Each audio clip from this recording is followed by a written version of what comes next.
Stéphane, bonjour. Bonjour. Vous êtes le directeur général de l'entreprise Dopi, spécialisée dans le smart building. Alors, est-ce que vous pouvez nous parler un petit peu de votre entreprise et aujourd'hui votre présence à Angers sous ce beau soleil pour nous parler un peu de ce lien avec Huawei? Bien sûr. Écoutez, Dopi, c'est une entreprise que j'ai fondée avec deux associés en 2019. Donc nous sommes 8 aujourd'hui et nous sommes développeurs d'une plateforme de services qui consiste à donner une vision globale de l'activité quotidienne dans les grands bâtiments. Grands bâtiments principalement industriels et commerciaux, c'est-à-dire tout ce qui est grand. Pourquoi? À quoi ça sert? Ça sert en fait, les bâtiments sont devenus très grands, sont devenus très rapides et sont devenus très automatisés. Et pour l'exploitant, ça devient de plus en plus compliqué d'avoir la vision globale, celle qui vous permet de tirer des relations de cause à effet, de comprendre ce qui se passe dans votre bâtiment, quoi. Et l'analyse devient de plus en plus compliquée. Alors pour faire ça, aujourd'hui, on envoie des auditeurs, ça coûte une fortune, ils n'observent qu'à un endroit et à un moment, bien sûr, mais c'est le seul moyen qu'on ait. Nous, ce qu'on propose, c'est d'équiper les bâtiments avec un système de captage d'informations basé sur la vision par ordinateur et qui informe, qui collecte en temps réel toute l'activité du bâtiment et qui la retraduit dans une interface. Et donc vous voyez les gens bouger, les palettes se déplacer dans un entrepôt, les chariots dans un supermarché, etc. se déplacer. Voilà. Ce système-là, on l'a conçu. Nous, on conçoit des algorithmes, l'intelligence, mais on ne conçoit pas le cerveau, c'est-à-dire ce qui porte l'intelligence. Puis on n'a pas envie de le faire, on n'est pas fabricant de matériel. Et lorsque j'ai demandé à mes ingénieurs de faire un benchmark sur tout ce qui pouvait supporter nos algorithmes dans le marché, c'est Huawei qui est sorti en premier. Donc on a pris contact avec eux. Et donc on utilise le matériel Huawei, en particulier un appareil qui s'appelle un Atlas 500, qui est un accélérateur d'intelligence artificielle et qui nous permet, à partir d'une simple caméra, d'identifier des objets, qui est une personne, qui est une poubelle, qui est un chariot, etc. et de lui donner une caractéristique qui est unique. D'accord. Donc tous ces équipements, c'est à partir d'une caméra, donc vous allez faire une analyse morphique de l'équipement, vous allez le classifier, le comparer à une base de données et vous allez pouvoir analyser sa mobilité. Ça permet d'optimiser, je suppose, notamment avec tous ces grands opérateurs de bâtiments qui ont besoin aujourd'hui de repenser leur gestion, notamment on s'est aperçu qu'on avait des bureaux mais pas forcément de la gestion des locaux sociaux est une phase importante avec la distanciation sociale, les obligations, etc. Donc est-ce que cet outil permet de pouvoir analyser les taux de fréquentation d'une pièce, la qualité de fréquentation d'une pièce, ou est-ce que c'est plutôt tourné, plutôt machine, c'est-à-dire emploi et ressources de picking? Non, c'est clairement tourné sur l'activité quotidienne, donc exactement ce que vous disiez, mais adapté à la production, c'est-à-dire qu'on sait dire, par exemple, il y a deux personnes qui sont à moins d'1,20 m l'une de l'autre depuis plus de 3 minutes, par exemple, et envoyer une alerte sur un SMS à quelqu'un, ça on sait le dire, donc typiquement c'est d'actualité, vous avez compris ce que je voulais dire.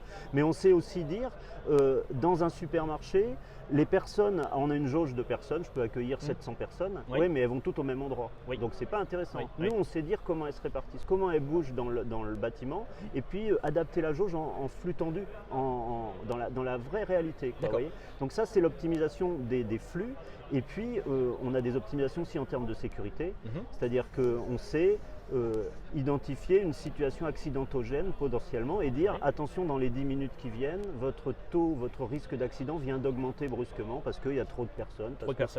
Et donc pour corriger ça, faites cela. On sait éviter un accident. C'est prétentieux, mais à quelques minutes près, on ne prévoit pas ça des heures à l'avance, mais à quelques minutes près, mais ça suffit pour éviter un accident. On sait lancer une alerte. Donc toujours à partir de caméras, à partir de l'analyse. Donc moi j'ai en mémoire bien évidemment Mobotix qui a été un peu précurseur il y a quelques années, je pense que vous le connaissez, c'est pour ça, parce que j'ai travaillé avec eux, donc c'est un sujet que je connais bien.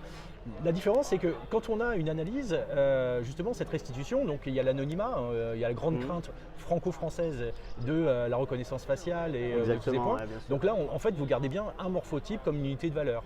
Donc il y a inaliénabilité de la donnée, donc pas de retour, et cette donnée elle est stockée, elle permet aussi de faire de l'analyse prédictive. Oui, on fait de l'analyse prédictive. Alors en fait, on ne voit pas les images. Nous, on voit le système voit les images, mais il ne nous délivre que des informations.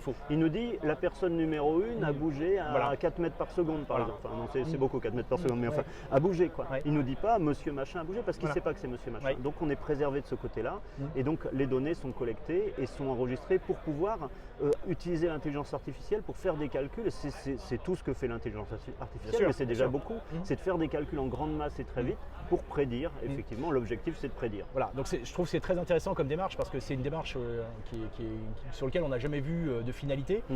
C'était souvent des investissements, soit on équipait en actifs, soit on utilisait le Wi-Fi.